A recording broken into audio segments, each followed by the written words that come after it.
Good Sunday evening, Southeast Texas. Sally's going to have an indirect impact on our weather. I'll explain that in just a second. But first off, Monday, Tuesday, and Wednesday looks mainly dry. May not even see this 10% coverage.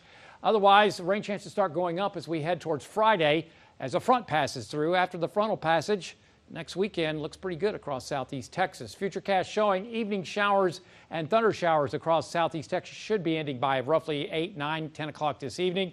Otherwise, mostly cloudy skies expected. Lows will be in the mid-70s to near the upper 70s in the lakes area. Tomorrow, I'm not going to go with much. May not even get a 10% coverage. Hot with highs in the low to mid-90s under partly sunny skies. You're looking at the amount of moisture in the atmosphere. When you get up into the yellows and oranges, that means the tropical air mass is over your area, and that's what we're going to see, well, tomorrow. And then as we head towards Tuesday, with the counterclockwise swirl due to low pressure over towards New Orleans, that's going to give us stronger northeasterly winds, and that means it's going to drag some drier air, some continental air into our area. But notice the magentas, the purples, that is at the top of the scale. That is tropical air mass associated with Sally moving in towards Plaquemine, St. Bernard, back over towards New Orleans, and also towards Slidell. That's going to be moving on off towards the north. Then, with any bit of luck, that'll drag a cold front into our area. Look at this. The brown, the tans move on into our area. That means the air mass really starts drying out as we head towards next weekend. Here's Sally. It's a lopsided storm. There is shear to the northern portions of the storm, so that's where all the thunderstorm activity is, well, developing. It's displaced off to the south and east of the center because of the shear off to the north of the storm.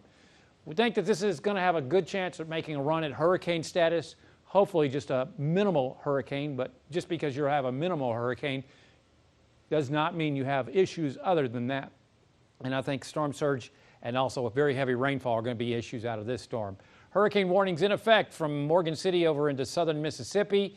Otherwise, the storm is going to head on off towards the west and northwest. It's going to move around high pressure, which is off towards its east, and be picked up by a trough of low pressure moving out of the central plains and ejected off towards the north and east.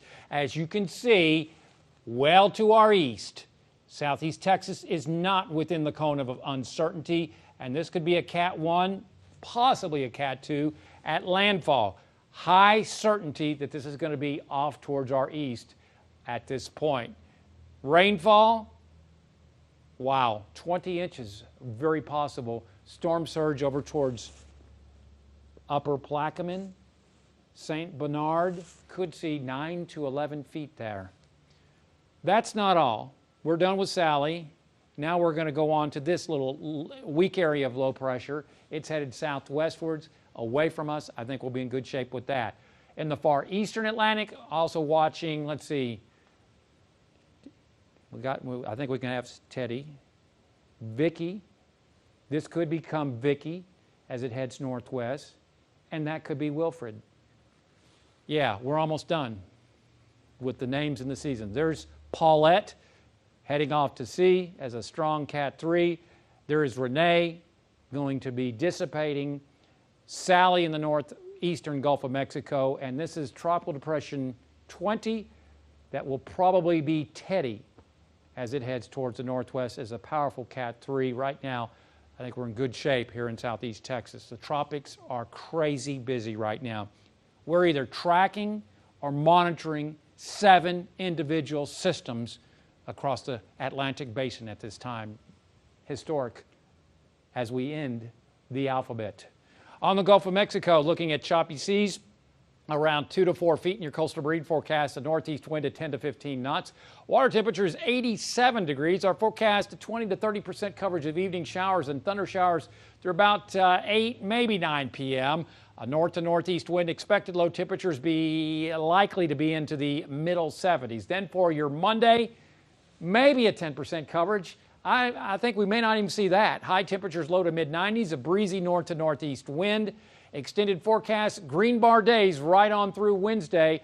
The storm is expected to make landfall in southeastern Louisiana tomorrow night into Tuesday morning, well to our east. So that puts us on the dry subsident side. In other words, the air sinks on the west side. As we head towards late this week, that'll drag a front into Texas and into our neck of the woods. With any bit of luck, we finally start getting some drier air and beautiful weather coming up by next week. This is the way it looks if everything goes according to plan. Changes certainly are possible. Download our app. Follow us on Facebook and Twitter. And as always, there's more weather at 12newsnow.com.